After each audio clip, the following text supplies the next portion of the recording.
Je vais tuer cette fille. Elle n'arrête pas de sortir de la pièce et d'aller à la cuisine. Je lui ai donné une telle raclée qu'elle a dû se faire dessus. Magnifique, donne-lui encore une claque de ma part. Bien sûr, mon amour. La maternité est un don que toutes les femmes n'ont pas. Cette phrase peut sembler polémique, mais l'affaire d'aujourd'hui va te prouver que c'est vrai. Les gens idéalisent souvent la maternité comme si toutes les mères étaient pacifiques et éclairées. Mais tout le monde se trompe. Dans le cas d'aujourd'hui, la petite Kaylee était une fille qui ne faisait rien d'autre qu'être une enfant. Elle voulait juste jouer, manger et, au moins, avoir l'attention de sa mère, ce qu'elle réclamait. C'est même triste quand, dans certaines vidéos de caméras de surveillance, dans ce quai, on peut voir que la petite fille regarde sa mère tout le temps, cherchant simplement de l'attention, mais elle est complètement ignorée par elle. Aujourd'hui, vous allez découvrir l'affaire de Kaylee Priest et de sa mère Nicola Priest, une tiktokeuse qui utilisait sa fille pour obtenir de l'engagement, mais qui a aussi dansé sur ce même réseau social, quelques semaines après la mort de sa fille. Et mystérieux. Avant de traiter l'affaire d'aujourd'hui, je souhaite expliquer brièvement un outil de la chaîne dont certains comprennent mal le fonctionnement. Chaque semaine, il y a une nouvelle vidéo ici sur la chaîne avec l'information donnée en priorité aux membres. Certaines personnes laissent des commentaires ici en disant des choses comme « Ah, maintenant tu ne fais des vidéos que pour les membres, j'aimais mieux avant quand les vidéos étaient les publiques pour tout le monde. » Deux situations existent. L'une est qu'il y a vraiment une playlist exclusive pour les membres. Il y a 25 cas exclusifs que j'ai réalisés comme une façon de remercier les personnes qui peuvent contribuer à la chaîne. Ce serait même injuste pour ceux qui retirent de l'argent de leur budget pour contribuer à ce projet. Et je veux dire simplement merci, n'est-ce pas? Donc j'ai fait ces vidéos là-bas pour ces personnes, donc la liste s'y trouve. Cependant, chaque semaine, il y a une vidéo sur la chaîne qui apparaît avec l'information en priorité pour les membres. Ces vidéos sont disponibles en avant-première pour les membres de niveau 2, une semaine avant leur sortie. Les vidéos que je publie ici sur la chaîne, par exemple, cette vidéo publiée aujourd'hui a été vue sans pub par les membres la semaine dernière. Donc ne vous inquiétez pas. Les vidéos sont publiques faites chaque semaine, mais les membres peuvent regarder les vidéos en avance et sans publicité. Donc j'en profite pour dire à ceux qui veulent et peuvent aider directement à ce que ce projet continue et grandisse de plus en plus. Envisage la possibilité de devenir membre de la chaîne en cliquant sur le bouton ci-dessous, devenir membre, ou sur le lien dans la description. Selon le niveau choisi, tu auras accès à des avantages exclusifs. Les messages sont passés, allons donc au cas d'aujourd'hui.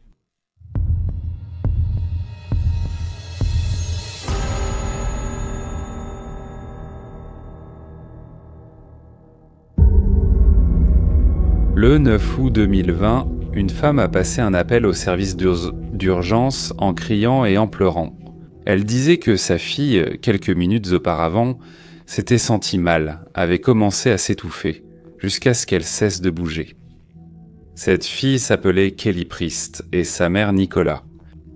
Nicola Priest est une jeune mère de Birmingham en Angleterre qui, le 31 janvier 2017, à l'âge de 19 ans, a donné naissance à Kaylee Priest.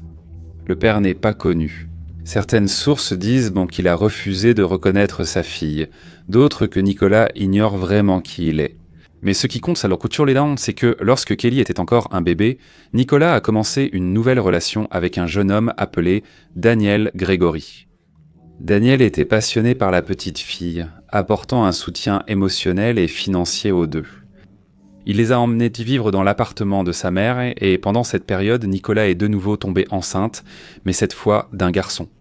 Avec la grossesse, le couple a choisi de chercher un lieu à eux pour quitter la maison de la mère de Daniel. Trop petite pour une famille désormais nombreuse. Ils ont déménagé et, en juillet 2019, leur deuxième enfant est né. Nicola se qualifiait elle-même d'influenceuse et avait l'habitude de poster des vidéos presque tous les jours sur ses réseaux sociaux, parlant de maquillage, parfois en dansant sur les musiques du moment. Jusqu'à ce qu'elle se rende compte que le contenu sur les jeunes enfants générait beaucoup d'engagement. À partir de là, elle a commencé à poster des vidéos de danse aux côtés de Kylie. Mais quelque chose dérangeait Daniel, la façon dont Nicola traitait la petite fille. Elle était extrêmement dure, appelait sa fille par des noms péjoratifs, n'avait pas beaucoup de patience et la frappait même pour des raisons futiles. En 2020, le couple s'est séparé. Daniel a quitté l'appartement et est retourné vivre chez sa mère et, quelques jours plus tard, Nicolas était déjà dans une nouvelle relation avec un homme appelé Colin Hanford, âgé de 22 ans. Tous deux consommaient des substances illicites. Ils organisaient des rencontres avec des amis jusque tard dans la nuit avec de l'alcool et des drogues. Tout cela pendant que les enfants restaient enfermés dans la chambre. Une jeune fille de 17 ans qui a travaillé comme babysitter pour Kelly a ensuite raconté que la nourriture ressemblait à des kits repas rapides. Il y avait de nombreux surgelés tels que hamburgers, nuggets, ainsi que du pop-corn micro-ondes, nouilles instantanées et des conserves comme poisson, maïs, etc. La maison n'avait pas une hygiène adéquate. Et, en plus de cela, tous les jours où elle arrivait pour travailler, Kelly avait la couche sale, comme si elle utilisait la même couche que la veille. Au début, la nourrice aidait au ménage et à la toilette de la petite, mais quelques jours après, la situation la gênait. Jusqu'à ce que, en moins de 2 semaines de service, elle a dit à Nicolas que la petite devait être nettoyée, même lorsqu'elle n'était pas là, et à cause de cela, la nourrice a été renvoyée. Un jour, la mère de Nicolas est venue voir ses petits-enfants et ce qu'elle a découvert était effrayant. La maison était sale, les enfants étaient mal habillés, maigres, et la chambre de Kelly n'avait même pas d'ampoule ni de rideau. Il n'y avait que quelques jouets cassés, une commode avec des vêtements entassés, des vêtements propres mélangés avec des sales. Il y avait un petit lit et une petite table en plastique où la fille prenait ses repas. C'est elle, la grand-mère elle-même, qui, en voyant tout cela, a appelé les autorités pour demander la visite de l'assistante sociale. L'assistance sociale. Lorsque Nicolas a reçu la visite, il a réussi à se convaincre que tout allait bien, en disant que l'appartement était en travaux. C'est pourquoi tout était en désordre. Et la dénonciation de la grand-mère, qui en réalité était une dénonciation anonyme, malheureusement, n'a rien donné. Ce qui nous rend même assez contrariés, parce que le service est là pour aider les personnes qui en ont besoin. Mais dans ce cas, comme dans beaucoup d'autres que j'ai déjà présentés ici, il se montre souvent inefficace. Étant classé comme personne à faible revenu, Nicolas avait droit à une aide gouvernementale. Mais elle n'utilisait jamais tout l'argent. Elle en économisait une partie sur un livret d'épargne depuis longtemps. Mais cette année-là, en 2020, elle a décidé qu'elle voulait acheter une nouvelle voiture et a donné 900 livres à Colum pour qu'il choisisse le meilleur modèle d'occasion. En Angleterre, les voitures d'occasion sont très bon marché. Il a finalement réussi à en acheter une pour 600 livres, mais il ne l'a pas dit à Nicolas. Il a simplement empoché les 300 livres restantes. Par la suite, lorsqu'elle a découvert que la voiture n'avait coûté que 600 livres, elle s'est fâchée. Les deux se sont disputés et cela n'a pris fin qu'avec l'arrivée de la police appelée par les voisins. Mais comme elle n'a pas voulu porter plainte contre son petit ami, les policiers ont discuté avec eux puis sont repartis. Colum a ensuite donné quelques excuses à elle sur ce qu'il avait fait avec l'argent restant, comme le fait qu'il l'avait utilisé pour acheter de la drogue pour eux deux. Elle lui a pardonné et ils ont poursuivi leur vie. Jusqu'ici, on peut voir à quel point cette famille était dysfonctionnelle et le danger éducatif auquel ces enfants étaient exposés en vivant dans un foyer comme celui-ci. Mais le danger éducatif serait le moindre des problèmes, puisque cette même année, la petite Kelly a été retrouvée sans vie.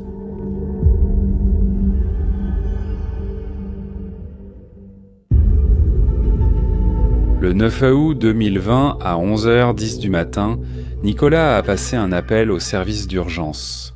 Elle pleurait, criait, disant que sa fille, quelques minutes auparavant, s'était sentie mal, avait vomi, puis avait commencé à se sentir étouffée, avec des difficultés à respirer, jusqu'à ce qu'elle cesse alors de bouger. Alors qu'une ambulance arrivait, l'opératrice est restée en ligne avec Nicolas pour l'aider à pratiquer la réanimation. Mais lorsque l'ambulance est arrivée quelques minutes plus tard, les ambulanciers ont constaté que la fillette était déjà sans vie. Kelly était allongée sur des coussins avec des traces de vomi autour d'elle, ainsi que sur elle et sur ses vêtements. Mais certains détails ont attiré l'attention de l'équipe médicale. En plus de quelques ecchymoses sur le corps de la fillette, le vomi était sec, ce qui suggérait que tout cela s'était produit depuis longtemps. Ils ont également constaté que les manœuvres de réanimation n'avaient pas été effectuées, puisque la procédure recommandée consiste toujours à placer la personne sur une surface plane, par terre par exemple. Comme je l'ai dit, la fillette était allongée sur des coussins. Et en plus, les traces de vomi sec n'étaient pas fissurées comme elles devraient l'être si quelqu'un avait posé les mains sur la poitrine pour appuyer. Quand on a demandé au couple ce qui était arrivé à Kelly pour qu'elle ait des hématomes, ils ont tous les deux dit qu'ils ne savaient pas. Nicolas a dit qu'il pensait que sa fille était tombée en jouant, mais non. Mais il n'avait pas vu le moment où cela s'était produit. À propos du fait qu'elle ait vomi, ils ont dit qu'elle avait peut-être mangé quelque chose de mauvais et qu'elle s'était étouffée. Compte tenu de la situation d'eux, ne croyant pas à la version donnée par la mère et le beau-père, les ambulanciers ont appelé la police. Nicolas et Colin ont été appelés à témoigner et ont tenté de garder la même version. Que la fillette s'était blessée en tombant quelque part, qu'ils ne savaient pas où, qu'elle avait mangé quelque chose et s'était étouffée, etc. Mais tard, comme Nicolas s'est rendu compte que cette histoire ne convainquait pas les policiers, il a changé sa version. Elle a dit que sa fille allait bien quand elle l'a laissée sous la garde de Colin pendant quelques minutes, pour aller fumer une cigarette sur le balcon. Mais quand elle est revenue, Kelly se sentait déjà mal. Nicolas a également ajouté que son petit ami avait déjà frappé la petite fille à plusieurs reprises. Confronté à cette information, Colin a affirmé que c'était un mensonge de sa petite amie. Bien au contraire du fait que la petite fille n'était pas sa fille, il était empêché d'éduquer l'un quelconque de ses enfants. Et qu'en réalité, c'était la mère elle-même qui frappait parfois ses enfants. Comme il n'y avait pas encore de preuves suffisantes pour maintenir les suspects en détention pour homicide, les deux ont été libérés, mais ils ont commencé à être surveillés de près par les autorités. Le 17, la semaine suivante, Nicolas a publié une vidéo en pleurs que beaucoup considèrent comme des larmes de crocodile. En doublant un extrait de la chanson « To My Parents » de la chanteuse Anna Kledanin. « To My Parents » signifie « pour mes parents » et le passage qu'elle a doublé disait ceci. « Pardon maman et papa, je sais que j'ai vraiment mal agi, j'aurais dû faire mieux. Pardon maman et papa, pour tout le temps que j'ai eu pour organiser ma vie. Mais je n'y suis pas arrivé. » Le 21 septembre, elle a posté le message suivant. « Je t'aime tellement, chère maman, je ne t'oublierai jamais. Repose en paix, ange. » Le 22, elle a posté une vidéo de danse avec la légende suivante.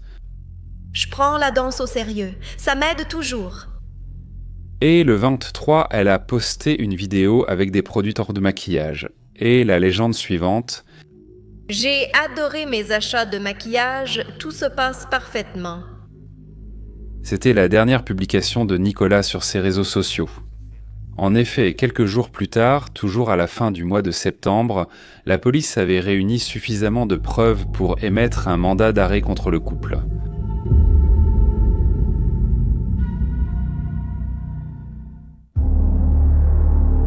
Ces preuves ont été recueillies après une enquête approfondie.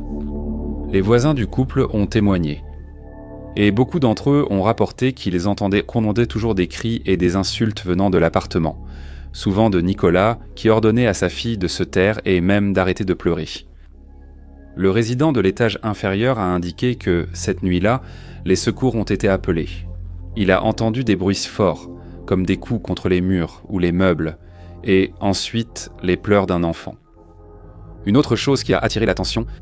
Voici les images des caméras de sécurité de la résidence la veille, quand Nicolas a appelé les urgences. Pour les médecins spécialistes, Kelly marche de façon étrange, comme si elle avait les jambes blessées ou qu'elle boitait à cause de la douleur.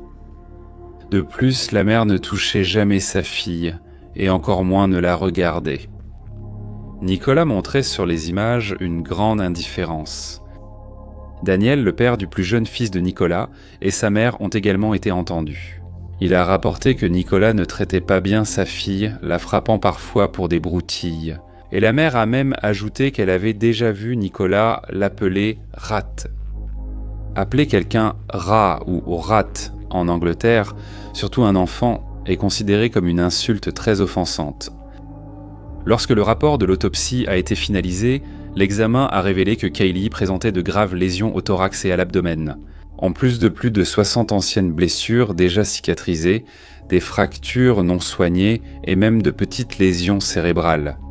Avec le rapport en main et en discutant avec les médecins, les policiers ont conclu que la fillette a attendu de l'aide plusieurs minutes avant de mourir, et que les secours n'ont été appelés qu'après le décès. Jusqu'à ce moment-là, les indices étaient solides, mais circonstanciels. Mais grâce à cela, les autorités ont obtenu un mandat de perquisition pour l'appartement du couple, et là, ils ont pris plusieurs photos et ont réussi à saisir les téléphones portables du couple afin qu'ils soient examinés par des experts. Sur les appareils, plusieurs messages échangés entre eux ont été retrouvés, où ils allaient jusqu'à planifier les corrections qu'ils infligeraient à la fillette. Certains de ces messages, envoyés le 24 juillet, un peu plus de 2 semaines avant le crime, disaient « Je vais tuer cette fille. Elle continue de sortir de la pièce et d'aller à la cuisine. Je lui ai donné une telle raclée qu'elle a dû se faire dessus. » Parfait. Mets-lui une autre gifle de ma part. Bien sûr, mon amour. 3 jours plus tard, le 27, le message suivant « Je vais garder cette gamine loin de moi. J'en ai marre de ta fille. » C'est ainsi qu'en rassemblant ces preuves et d'autres contre le couple, la police a obtenu suffisamment d'éléments pour demander l'arrestation des deux pour suspicion d'homicide. Les deux sont restés en détention jusqu'à la date du procès.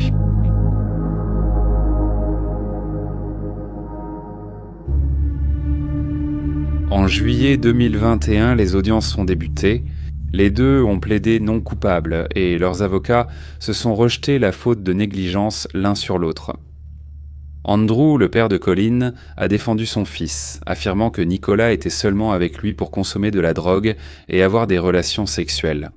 Il pense que Colin est resté coincé dans cette relation et a fini par négliger les soins de la petite fille, parce que son fils était une personne totalement manipulable.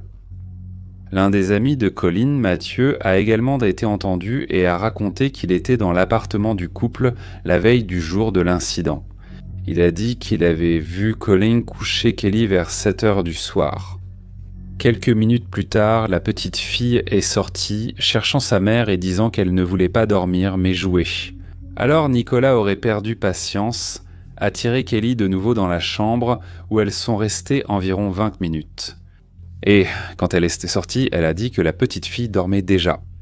C'était la dernière fois que Mathieu a vu la petite fille, et il est parti peu de temps après. Bien que Mathieu ait été sur place quelques heures avant l'incident, et qu'apparemment, il aurait aussi pu devenir un suspect. La police n'avait rien lié à lui dans ce crime, et ni Nicolas ni Colin ne l'ont jamais mentionné comme étant présent sur les lieux. Les deux se rejetaient simplement la faute l'un sur l'autre, ce qui laissait entendre qu'ils mentaient tous les deux. Ou du moins, l'un d'eux disait la vérité. Mais il était certain que Mathieu était en dehors de cette situation. Au final, ce que le ministère public a voulu prouver, c'est que Nicolas détestait les responsabilités que la maternité lui imposait, et qu'à cause de cela, elle en est venue à négliger complètement sa propre fille. Et Colin, par conséquent, était complice de cette négligence qui a fini par devenir un crime. À seulement 3 jours d'atteindre 1 an depuis l'incident, le 6 août 2021, le jury a rendu son verdict. Les deux ont été reconnus coupables. Comme ils n'ont pas pu déterminer exactement qui était responsable du décès, les deux ont reçu des peines très similaires. Nicolas a été condamné à 15 ans de prison et Colin à 14 ans.